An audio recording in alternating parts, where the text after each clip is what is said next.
Hi dears, welcome back to my channel. അപ്പോൾ അതേ ഇന്ന് രാവിലെ തന്നെ നല്ല മഴയാണ് കേട്ടോ. ഇന്ന് മാത്രമല്ല എന്നും മഴയാണ്. തുണിയൊന്നും ഉണങ്ങാൻ ഒരു വഴിയുമില്ല. ഈ തുണി പറക്കിക്കൊണ്ട് അകത്തിടുവാണെങ്കിൽ അപ്പോൾ വെയിൽ വരും, അതുകൊണ്ട് പറക്കിയില്ല. പിന്നെ അതേ രാവിലെ തന്നെ പാൽ കുടിക്കുവാണ് കേട്ടോ. പാലിൽ അത് പ്രോട്ടീൻ മിക്സ് ചെയ്തതാണ്, ഡോക്ടർ സജസ്റ്റ് ചെയ്തതാണ്. എനിക്ക് ബ്ലഡും എല്ലാം കുറവായതുകൊണ്ട് ഡോക്ടർ സജസ്റ്റ് ചെയ്തതാണ്. പിന്നെ കുറച്ച് നടക്കാൻ വേണ്ടി ഇറങ്ങി കേട്ടോ. നടക്കാൻ വേണ്ടി ഇറങ്ങുന്ന പറഞ്ഞാൽ വയറിൽ കുറച്ച് ലിക്വിഡ് കുറച്ച് കൂടുതലാണ്. അപ്പോൾ നമുക്ക് 25 വരെ പോകാം, പക്ഷേ 20 കഴിഞ്ഞാൽ നമ്മൾ ശ്രദ്ധിക്കണം. അപ്പോൾ എനിക്കിപ്പോൾ 21.5 ഉണ്ട്, അതുകൊണ്ട് ഡോക്ടർ നടക്കാൻ പറഞ്ഞു.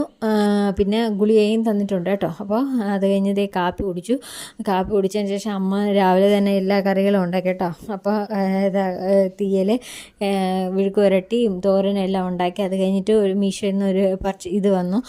പിന്നെ അത് വാങ്ങിച്ച് അൺബോക്സിങ്ങിൻ്റെ വീഡിയോ ഷോർട്സിലിട്ടിട്ടുണ്ട്. പിന്നെ നമ്മളെ സീതപ്പഴം ഒരെണ്ണം കിട്ടി കേട്ടോ. എനിക്ക് ഭയങ്കര ഇഷ്ടമാണ്. പിന്നെ സീതപ്പഴം കഴിച്ചു. അതിനുശേഷം പിന്നെ വെറുതെ ഇരുന്നു. കുറച്ച് കഴിഞ്ഞ് ചോറ് കഴിച്ചു കേട്ടോ. അപ്പോൾ അത്രയേ ഉള്ളൂ. വീഡിയോ ഇഷ്ടപ്പെട്ട ലൈക്ക് ചെയ്ത് സബ്സ്ക്രൈബ് ചെയ്ത് സപ്പോർട്ട് ചെയ്യണേ. താങ്ക്